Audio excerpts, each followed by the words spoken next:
Good evening, Purple family. Welcome to another episode of Shades of Purple, a Prince podcast. So, Purple Gang, yes, I know it has been a long time since I have done an episode. It's been about almost 2 months. So I'm sorry it took me so long to come back to recording, but I have had a very busy summer. I'll just say that and leave it at that. But now I am back to do the long awaited episode about Prince's song Sister that he did off of the Dirty Mind album, which was his third album that he did back in 1981. That's when the album came out. So I did do a review of the Dirty Mind album about, I guess, going on 2 years ago now on the podcast, and it's called Prince's Dirty Mind. So check that out. And I do talk about the song Sister in that review, obviously. So just to give you a little background on what I'm going to be talking about. But today I'm focusing particularly on the song Sister because out of all of Prince's songs in his catalog, and we know he has thousands upon thousands of songs, Sister is without a doubt his most controversial song. And so I have this series where I kind of break down the lyrics of some of Prince's songs and talk about, my thoughts on the origins of some of these lyrics, where Prince was both professionally and personally at the time when he wrote the song. So let's just get right into it. So I start off by giving you a little information about the song that's on not Prince.org, but it's on the Prince Vault, PrinceVault.com. So Sister is the seventh track on Prince's third album, Dirty Mind. And in late 1980, it was included on the US promo 12-inch of Head, which also acted as an album sampler more than a promo itself. So Head, which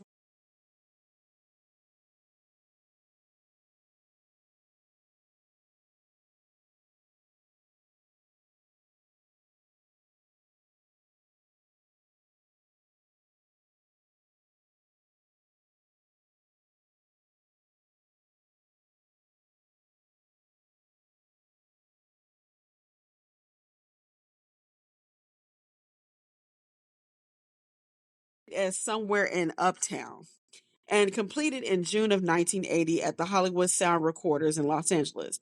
Dealing with the subject of incest, this song has been one of Prince's most controversial songs since its release. So let's go to the next page. And so that's basically all it says. So on the Prince wall. So there have been some other people that have addressed this song and the lyrics and the controversial nature of it. Because basically, for those that, don't know, which if you're listening to this podcast, I'm assuming you know, but Sister is basically about incest. Prince is talking about having a sexual experience with an older sister. And a lot of people mistakenly believe that he was talking about Tyka, but Tyka is his younger sister. So he wasn't talking about Tyka. And the song isn't very long. I think it's like maybe 2 minutes or so. So it's a very short song. So I'm just gonna go straight to the lyrics off of Genius, and we're gonna read them and kind of discuss them a little bit, and then I'm gonna give you a little background about what Prince has said about the song, and then talk about an author by the name of Torre. He has wrote a book and he mentioned Sister. I do have the big book of all of Prince's songs, so I'm not sure what that says about it because I didn't look to see what they said about the song, but a lot has been said about the song, and there's a lot of stuff that has not been said about the song, if that makes sense. But going straight to the lyrics, so Prince says, I was only 16, but I guess that's no excuse. My sister was 32, lovely and loose. She don't wear no underwear. She says it only gets in her hair, and it's got a funny way of stopping the juice. So right there, you're just thinking like, what the like if it was your first time hearing this song, you're like, what the fuck? Like it only gets in her hair. So I mean, obviously talking about her pubic hair. And the juice, what kind of juice? Is this like vaginal juices? Is this like, other type of like bodily function juices. Like I would assume maybe talking about vaginal discharge juice. I'm not real sure. So let me not speculate on that, but you can obviously use your imagination. And I maybe should have warned y'all, this will be very sexually explicit. Uh, this particular episode, just so you know. So moving on. So the second stanza, my sister never made love to anyone else but me. She's the reason for my sexuality. She showed me where it's supposed to go. A blow job doesn't mean blow. Incest is everything it's said to be. So I think that particular stanza says right what it says. Like he claims that, his sister was only sleeping with him and that she showed him how to give a blowjob.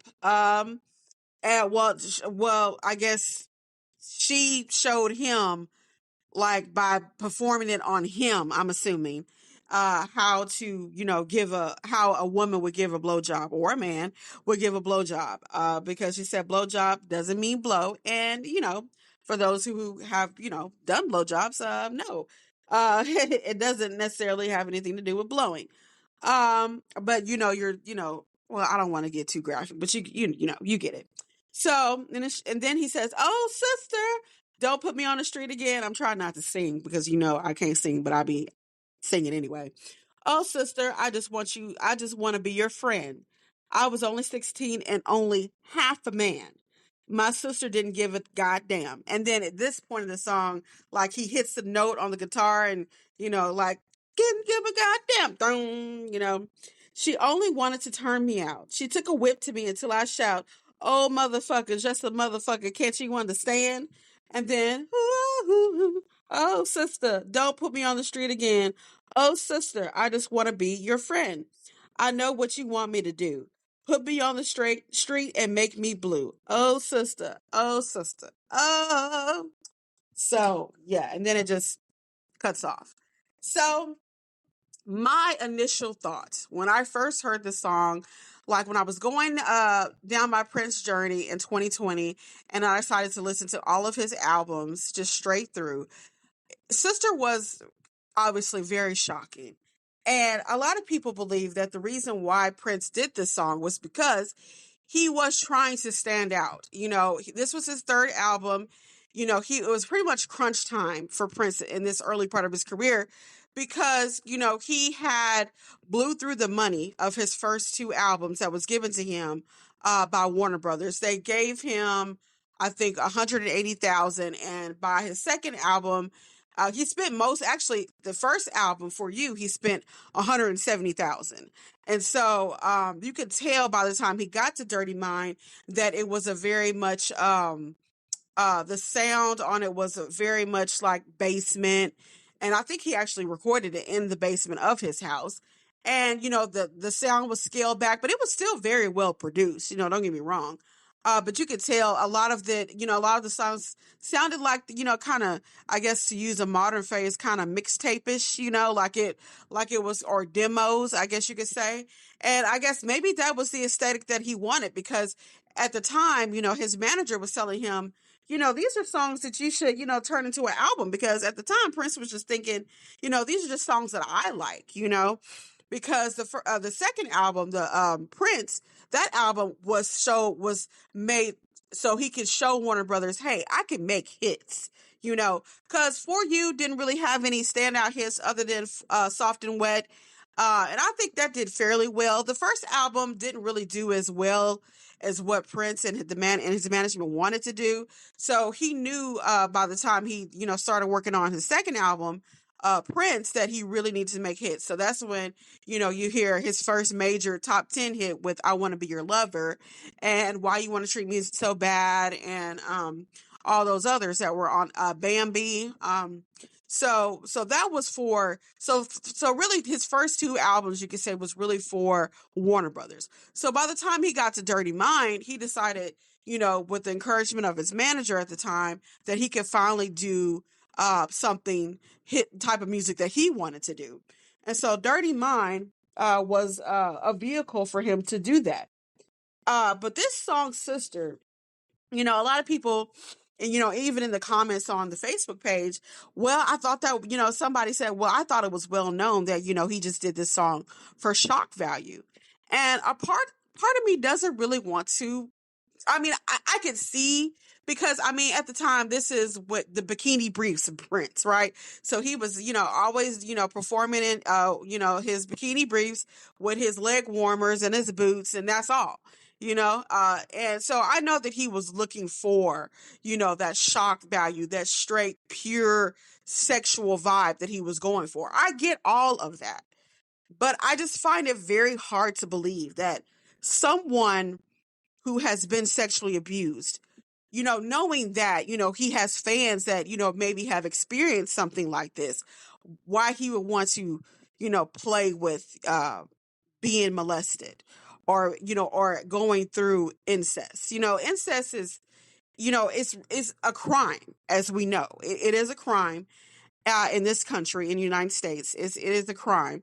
And so it's not something that, I mean, of course it is shocking, but I don't think Prince is the type that will want to play with a subject like that just for shock value. Now, I could be wrong. I could be totally wrong, but just based on things that Prince has said about this song, I just don't think I am. Because in 1983, he told Musician Magazine that the song Sister was based on his feelings and, quote, real experiences.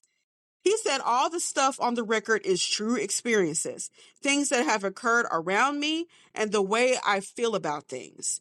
He also said he wasn't laughing when he made the song. So a lot of people, took it, and still do sometimes. They took the song Sister as a joke, but for Prince, it wasn't a joke. He wasn't laughing when he made it. However, because Prince was known for mixing art and reality, and this is from an article talking about this particular interview. It said, however, because Prince was known for mixing art and reality, his claim that the song was based on fact is debated. Some believe he may have been trying to cause controversy. Interpretations of the song's lyrics range from a fictional story to real life experiences. So it goes, but the whole gambit. Like, some people believe that, it's a made up story. Other people, like myself, tend to believe that it's very possible that this could have happened to him. Although there are rumors that the song is about his stepsister Sharon Nelson, that has not been confirmed. And I don't believe that it was Sharon, only because Prince spoke very highly of Sharon in his book, The Beautiful Ones. He talked about how Sharon was a sister that kind of helped him early on in his career to try to get him a record deal. Because before he got the record deal with Warner Brothers, and before Owen Husney became his manager, he went to New York with his demos, the demos that he did with Chris Moon. And he went and stayed with his sister Sharon in New York, and she helped him get some appointments and different interviews and things like that with people in New York. And so because of that, and I don't think that it was Sharon. I think it was one of his other sisters. And after this episode, you can maybe guess which sister I'm referring to. Because he only had he had three older sisters. He had four sisters total, if you include Tyka. But he had three older sisters. So he had Lorraine, or Loren, however you say her name, Lorraine, Noreen, and Sharon. So Lorna, or was it Lorna, or I can't, the one that died, the only one that's still alive of his sisters now is Sharon. And Noreen. I'm sorry, Noreen is still alive too. But Lorraine, I think it's Lorrine. So Lorraine, she was the one who sued Prince in the 80s about the song You Got the Look, claiming that she wrote it. She passed away. I'm not sure, let me not speculate on what she passed away from, but she has since passed away.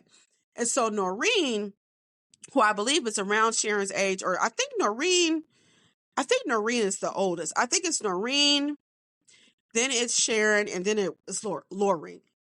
So these are his three big sisters, half sisters, that were part of John L. Nelson's first marriage. He married a lady before he got with Maddie, and he had four children with her. And we're going to talk about that too a little bit later, because I pulled up some stuff on Family Tree, so we could kind of understand who these people are that I'm getting ready to talk to you about. But anyway, going back to these lyrics, because we're going to kind of look at who possibly of those three sisters that Prince is referring to. And so based on, so let's go look at that real quick. So John Nelson, Prince's father, married a woman named Vivian Howard in 1938 in Minnesota.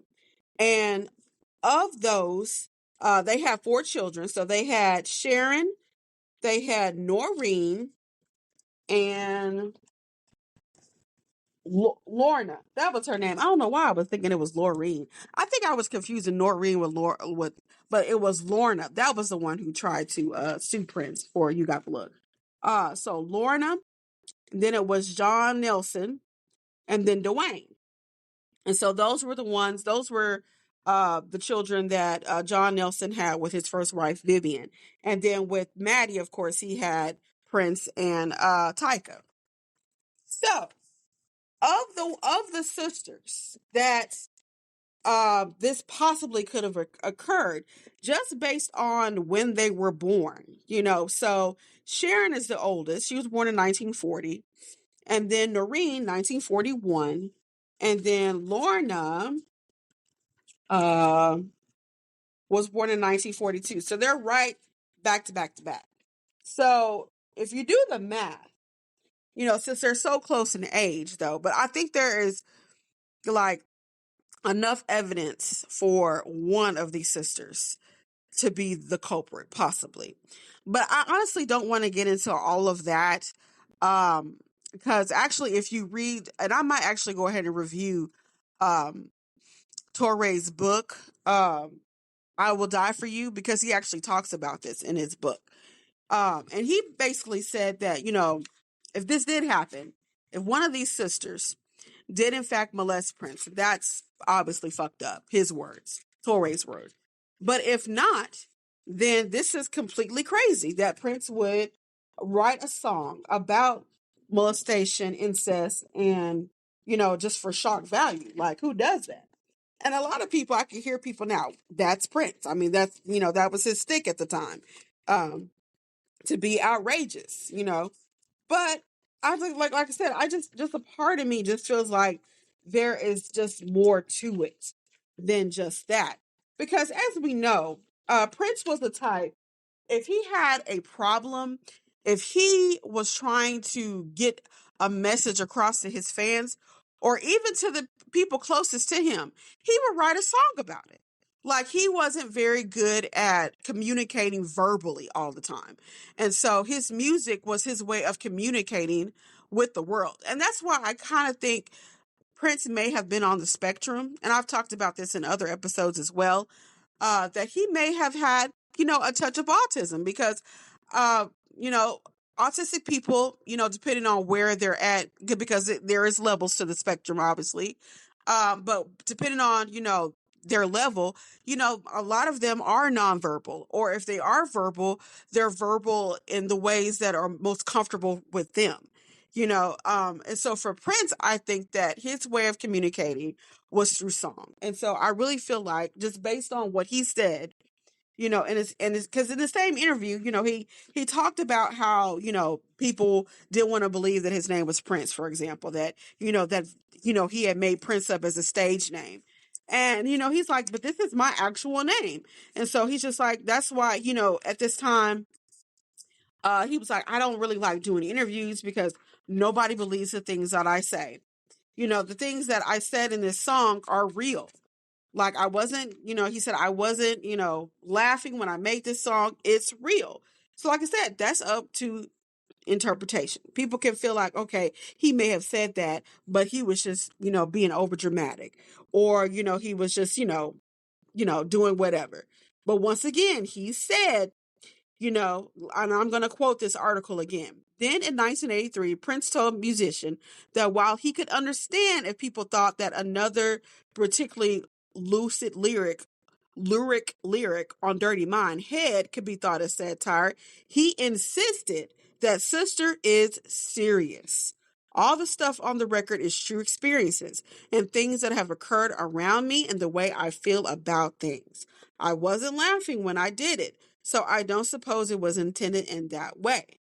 That could have been an example of Prince deadpanning, such as when he told a radio station that Soft and Wet was about deodorant, or his use of the phrase things that have occurred around me and the way I feel about things could simply refer to some bizarre fantasy that he may have had. So, I mean, and that's fair. That's fair. But once again, I really do not believe that Prince, even at this time, even though, he was in his 20s, early 20s, I believe, that he would be this reckless, knowing that there are people, his fans, that have maybe experienced ancestral rape and just thinking that it's, something funny or something to, try to get shock value from. I just don't see Prince doing that. And then the lyrics themselves. If you go back and look at the lyrics, in particular, he has the lyric, I was only 16 and half a man. My sister didn't give a goddamn. Like, is that someone saying something like that because they're trying to shock you? Or is it because he's trying to deal with trauma, dealing with a sexual trauma that he's experienced? I don't know, y'all. I don't know, Purple Family. What do y'all really think about this song? Because in my heart of hearts, I really do feel like Prince was molested by his sister. I really do. And this song was his way of dealing with it because I don't think he ever, went to therapy or ever really dealt with it, kind of similar in the way that he never dealt with the death of his son. He wrote the song Come Back about his son's passing. So that to me is keeping in line with how he dealt with his feelings about different emotions and different, experiences that he had that he didn't know how to deal with. He didn't know how to open up and talk to someone. And so this was his way of getting that out. And I honestly feel like that. I don't think that he did this for shock value. I don't. And I will stand on that. And I know people will probably, when I put this out, people are going to criticize me. People are going to just say that I'm being over dramatic, but I'm not saying that that is serious. Prince is saying that this was a serious song. He said this in this interview. You can look it up. He said it. So it's not me saying that, just making things up. Okay. So let's continue. A Billboard article about Prince's siblings says that very little is publicly known about Noreen. But we know that Lorna, who passed away, which I just said about, she sued Prince in 2006. She passed away in 2006, but she sued him in 1988 over You Got the Look. So Sharon Nelson, which I don't think it was her, has been involved not only in protecting her late brother's legacy, but she and Noreen tried unsuccessfully to have the contents of Prince's vault remain at Paisley Park. So both Noreen and Sharon have been active, and actually they had a lawsuit against the estate. Well, the estate meaning L.L. McMillan and Spicer about control over the vault. I don't know if that's still ongoing. But so also in this article, and this is an article from Billboard, by the way, that I'm reading from. And so going back to the lyrics, I know I'm kind of jumping around everywhere, but so going back to the lyrics, he says, she only wanted to turn me out. She took a whip to me until I shout, oh, motherfuckers, just a motherfucker. Can't you understand? So Prince, all of the three sisters. So which one was 32 when Prince was 16? So Noreen, who was born in 1942, would have been 32 when Prince was 16. So I'm not saying that she did anything. I'm just saying, if we're looking at this from a serious perspective, Noreen was 32 when Prince was 16. So, and I'm just going to say that if anything did occur, this is something that, you know, she's obviously never disclosed. Obviously she's never, I don't know if her and Prince, before he passed, if they ever talked about anything like this. I highly doubt it. But I'm pretty sure that it remained unresolved. And Tyka, his younger sister, she, in interviews before she passed away last year, said that she thought that Prince, was just paying homage to their sister. Girl, what? Come again? This is what she told Michael D on a podcast on the podcast on Prince back in 2014. So about 2 years before Prince's passing, she went on Podcast Juice and said that her interpretation was it that he was paying homage to their sister. And I'm thinking she was referring to maybe Sharon. I don't know if she said the name of the sister, but I'm thinking she was probably thinking Sharon. But homage, that's the way you pay homage to your sister, by making up a story that she molested you. That's paying homage. Let's think about that, Purple Family. And if you think I'm lying, you can go look it up. It's on Michael Dean's page on the podcast for Prince on Podcast Juice. It was an interview that she did. And actually, Prince actually blessed her, gave her the blessing to do the interview. And she talks about their upbringing, their childhood in Minnesota and Minneapolis and all that. And I can't remember if it was a question. I'm pretty sure it was a question that Michael Dean probably brung up about the song Sister. And that was her response. That, it was just Prince's way of, paying homage to his sister. And I just kind of feel like that answer, not only was it bizarre, but I kind of feel like that Tyka definitely knew more about the origins of that song than she wanted to, of course, say on that interview. Because obviously, she didn't want to, bring any, not undue, but attention to her sister, her older sister. But I also feel like, family, especially Black families, they're known for keeping secrets. Secrets like this, damaging secrets.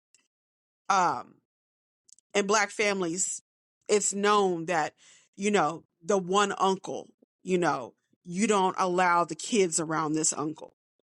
You don't let none of the female members, especially like the female children, sit on, this uncle's lap, because we know things about them, or this cousin. Don't let cousin Day Day, don't let the kids be around cousin Day Day alone. So it's a cycle. It's a cycle of just mental illness, like mental abuse, like emotional abuse, just, I don't know how else to say it, but it's just like one of those things that occurs. And maybe I should just say Black families, because it's families, in general, but particularly I'm talking about in the Black community. I should say maybe the Black community. Because, in certain areas of the Black community, homosexuality is still very much taboo, So, but within the family though, like, the secrets are kept, secrets of this magnitude are kept to the detriment of those, to the victims, because a lot of times they are afraid to speak up because they don't want, grandma or their mother or, some other family member that's close to their abuser to be outed. They don't want to disappoint anybody. because they feel like it's their fault because the abuse was done to them. So it must have been something that they did to cause it. Because even in this song, Prince is saying, don't put me out on the street again. I just want to be your friend. That sounds like a victim of abuse. You're saying, look, I'm sorry. Whatever you think I did to you, I am sorry. Don't put me out on the street. I'm sorry. I'll do whatever you want me to do. What does that sound like, Purple Family? What does that sound like to you? Does it sound like something to say to be outrageous? Or does it sound like a victim who is crying out for help? Or a victim who is almost reliving the experience? What does that sound like to you? So, I know this was heavier than what I wanted it to be. I thought that I was just going to be able to just go through the lyrics, give my opinion and let it be that. But I guess because I know the cycle of I'm familiar with now I have never, experienced this particular type of abuse, but I have experienced emotional abuse. And I know how it feels to feel like you are nothing, or you feel inadequate because of abuse that someone has heaped upon you. So because of that, I um I feel like that something needs to be said about this. More conversations like this need to be brought to the surface, especially in the Black community. So, all right. Well, I'm sorry about it being so heavy, y'all, but I just, had to get it out. So, thank y'all so much for listening to Shade to Purple, and continue to follow us on Facebook. We're 4,000 strong now. I think 4,200 people. Continue also looking on to subscribing to YouTube. Right now, it's like I said, it's audio only, but just continue to follow me as much as you can. I appreciate all the love and the support. Until I see y'all again, or until y'all hear from me again, rather, peace and be wild, and may you live to see the dawn. Bye.